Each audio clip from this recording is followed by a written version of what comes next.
Hey, I got the second batch of Haze 10th anniversary.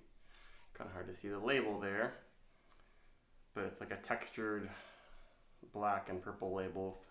The Treehouse logo is raised, and you can sort of see it says 10th anniversary Haze there. It's 8.2% alcohol.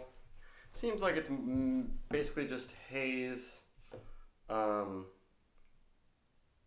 some stuff added. Yeah, they've included Amarillo from Elk Mountain Farm in Idaho. They say it has a particularly potent stone fruit note. And they added a little bit of peacherine, because that's kind of like Treehouse's signature New Zealand hop they use all the time. So let's go into it. It was canned July 15th, so that was exactly a week ago. And I like Haze. It's not my favorite. I probably think I like Doppelganger more, but I've had plenty of great batches of Haze over the years. And that one is very hazy. Hazier than normal Haze, probably. You can't see my finger at all through there. And my lighting is okay. But there you go. And yeah, that's murky, basically. Still a pretty bright color, though. There you go.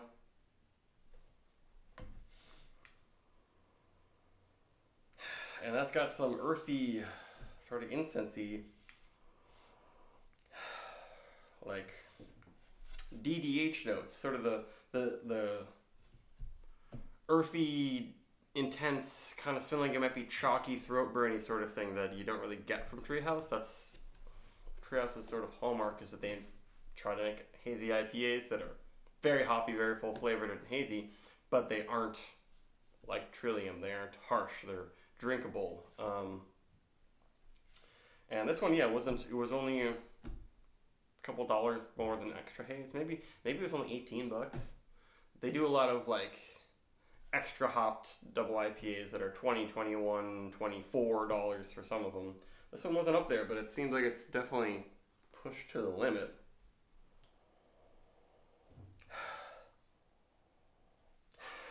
And I guess it smells like Haze to me, but then with like that extra Amarillo. And Amarillo is kind of unique. I guess that's probably one they've always used in Haze, but Haze tends to be a little bit more tropical, peachy. Amarillo, I don't often think of as peach, but they say stone fruit in here. For this one, it's smelling like incense, earthy, grapefruity. But then with that sort of candy, big league chew. It's peachy, but it's not really peach rings. And the peacherine might be throwing its own unique thing in there too. But will it be sort of throat burny or chalky or anything like that? In the way the Treehouse doesn't really, it's not their thing.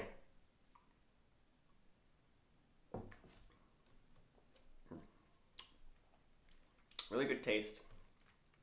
Yeah, big aroma, big flavor, big body, but definitely oily on the palate.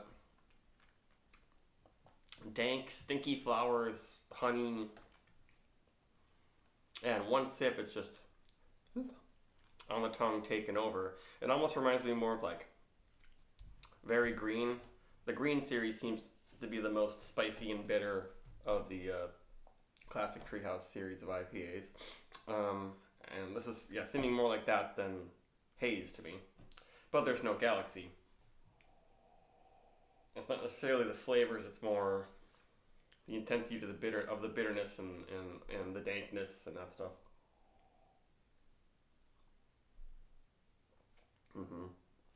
A lot of body, it's pretty soft, but it's very textured. Just pumped full of hop oil. I wonder if one thing that maybe makes it seem a little bit almost coarse for Treehouse is that they didn't change the base malt. For a lot of their amped up versions, like very hazy, very green, They also changed. They say they changed the malt character so that it can accept and absorb the hops, the extra hops better. And this one, maybe they don't really do that. So it's just like over the top with the hops. I mean, there's still definitely pretty much a pretty good body to it.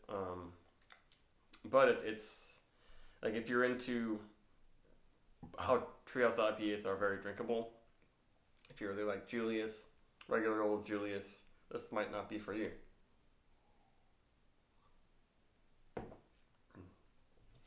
Whew. And it's very fresh, a week. Well, that's just an onslaught of hops. Though it's not so much that it's just kind of messing with the flavor. It's still big stone fruit. It's apricot, it's peach, but it's not super sweet peach. It's got plenty of bitter grapefruit and earthy notes going on, but it doesn't devolve into all spice and earth. It still is very fruity and very bright in the aroma. Definitely has the classic Treehouse yeast quality going on. It's got that kind of like smoothie. This is kind of like a peach creamsicle marijuana smoothie with grapefruit in there too. Do they put in any descriptors? Not really. It's kind of it's good, but it's kind of like what other breweries do when they're going for a huge in your face, really hoppy double IPA with extra haze added to it. Yeah, it's surprising they didn't charge more, but I don't know. They don't have to. They can charge whatever the hell they want, probably.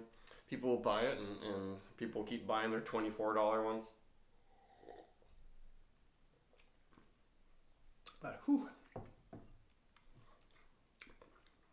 And it's still got this sort of like blue raspberry popsicle thing. It's like all the popsicles. Just so many flavors. It's like it's a tropical fruit punch and cannabis punch. A lot going on here. And a little bit of throat burn, yep. But it's not too much. It's right on the edge. Maybe this is better to, maybe I should let my other can sit for just a little bit, see if that mellows it out. But if you want to, taste a Treehouse experience where it's going to the next level that it usually doesn't, this is a way to go, but it's not their best. It's not like the pinnacle of what they can do. In terms of feel and everything, making the full experience super pleasant. Definitely fun to try. I guess that's it for a rating. Yeah, it's just a bit coarse, I would say. Just a little bit. It's not nearly as coarse as a lot of other breweries. But if you want to get just a smack of hops in the face, but then some of that Treehouse creamy, yeasty character, this is the way to go. Maybe a 4.36.